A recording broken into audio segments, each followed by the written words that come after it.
Merry Christmas, baby. Reindeer's coming out to play. Santa Claus is packing the presents, making sure you've been behaving okay.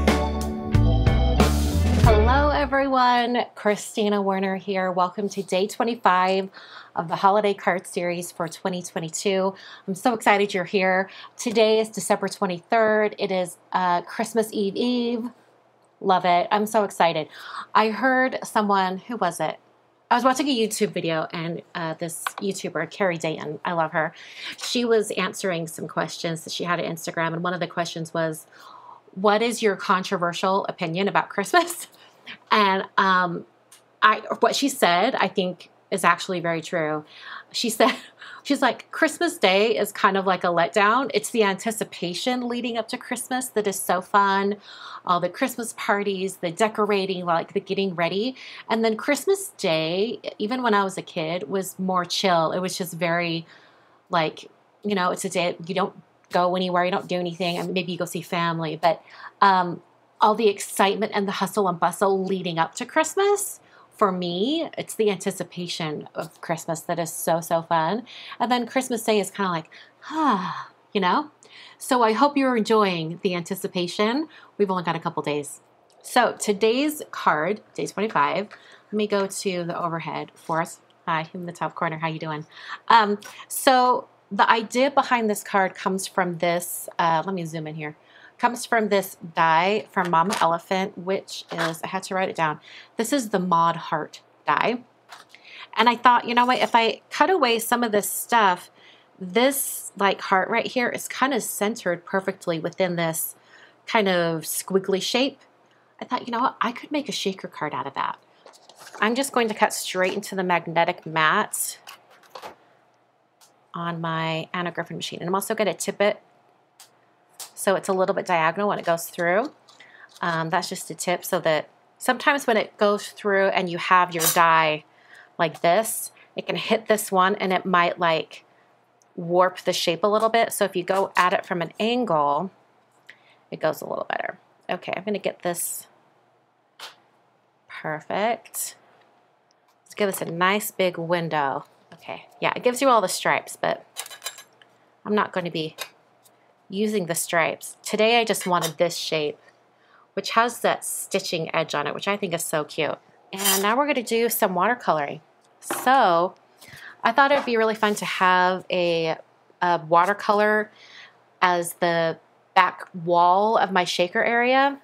All right, we are going with Salty Ocean. I'm just putting these out on a palette. And then we've got Blueprint Sketch. I wanted some really intense colors, so I think this is going to work even better.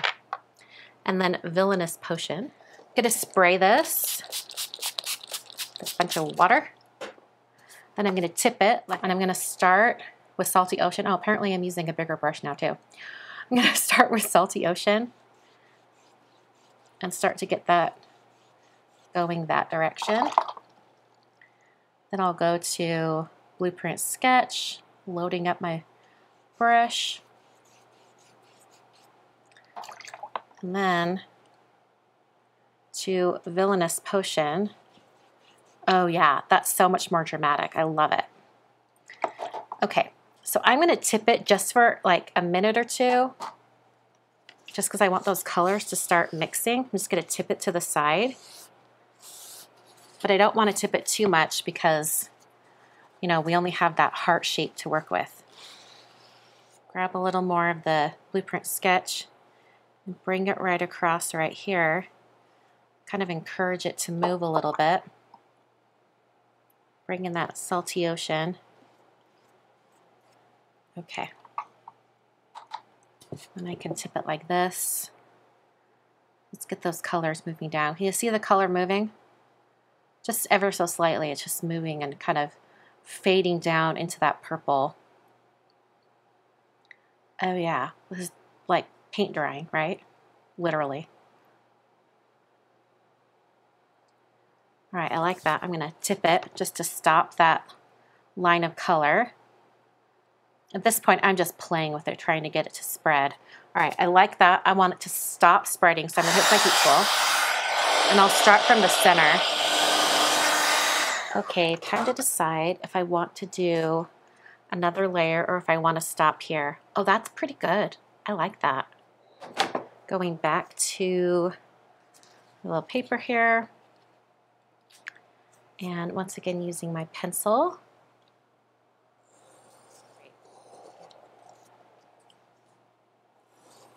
And then I'll use my scissors once again just to cut this out so that it's a little bit smaller than our shaker frame.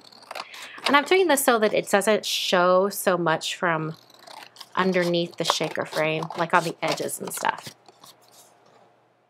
I'm gonna run it through my die cutting machine, but this time I'm gonna flip it over. Just like that, and I'll run that through.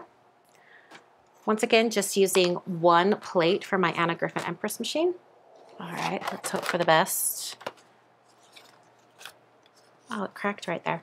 You know, it does show the texture a little bit more. All right. And then, okay, next we have to actually build our shaker. And I'm using clear acetate sheets from Simon Says Stamp. I'm gonna take some Honeybee Precision Glue. And I'm mostly gonna get the glue around the outer edge, but I'm also gonna get these little corners down here. A couple little dots.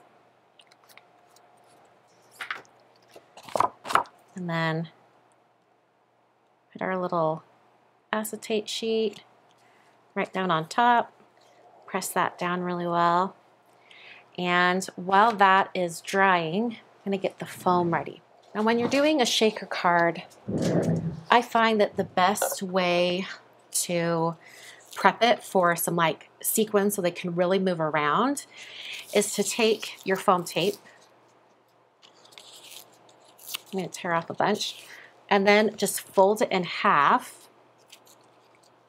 So I start from the two free ends and then just kind of hold it with my fingertips and fold it over. Now I've got 2 layers of foam tape and it's very stiff. I can like almost use it like a sword. It's crazy. I'm going to cut this in half so it's a little bit more narrow. Just makes it easier to like manipulate it around these corners. Also, there's really not much space on the sides here, so I need more narrow foam tape. So you're just going to use some scissors. These are scissors from EK Success. These are the, oh gosh, is it Honeybee scissors? I think it is. And they are non-stick, so it's perfect for cutting through foam tape.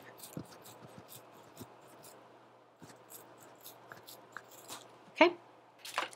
And then you take the release paper off one side, get it down to the end, then take the release paper off the other side.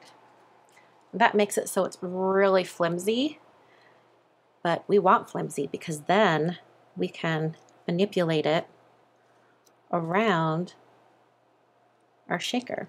And I have a little die stuck to it. There we go. You can manipulate it around, and I'll just do that right over the top. I don't want to go down into that area. You can wrap it all the way around, and then we have a perfectly sealed area for our shaker. Get off the scissors. Really press that down.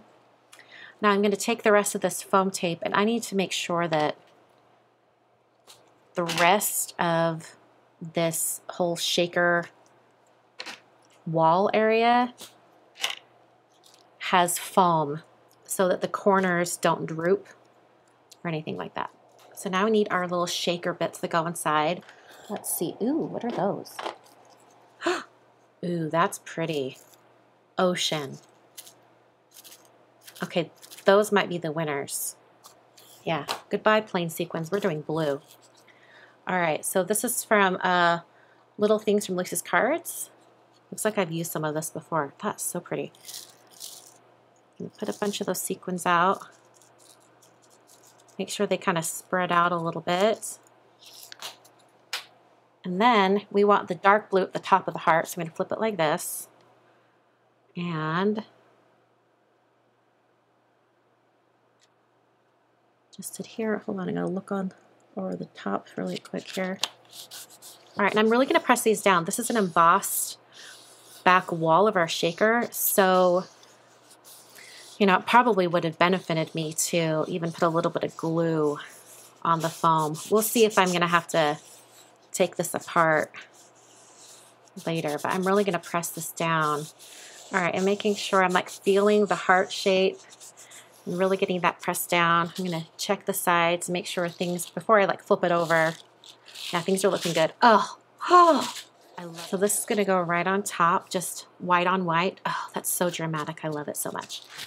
And I'm going to put just liquid glue on the back because this is a embossed panel. So I'm just gonna put the liquid glue just kind of a few spots and stuff. And then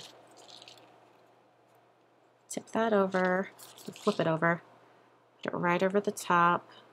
Because it's liquid glue, I can kind of wiggle it till I have it in the right spot. Just press that down. Okay, so I didn't cut you can see how it's peeking through. I should have cut my layer even smaller. What I should have done is penciled around the heart, well, maybe around this. I could have used the watercolor paper and just like penciled around the heart itself. That would have been even better. Hindsight, right? I taken this snowflake die. This is the Aiden Snowflake from Simon Says Stamp. This is one that I designed. And I thought it'd be really pretty just to have a snowflake like right there. But now that I'm seeing it white on white, it doesn't really show up. So maybe, I'm thinking I might cut one more snowflake because I'm going to stack these. Maybe in like if I have a good blue glitter paper, that might be really nice. This one I wish I had like, well, I guess I could take white glitter paper and use alcohol ink or a Copic to make it whatever color I want. Let's try this. This is glitter white from Simon Says Stamp. It's kind of a warm white. In fact, I could even maybe just cut it out of that. But let's try with Copics. We're just going to do some tests. Okay, we're going to start with Smoky Blue B45. Okay, that's an interesting blue. I should put it up here so you can see it. There's that one.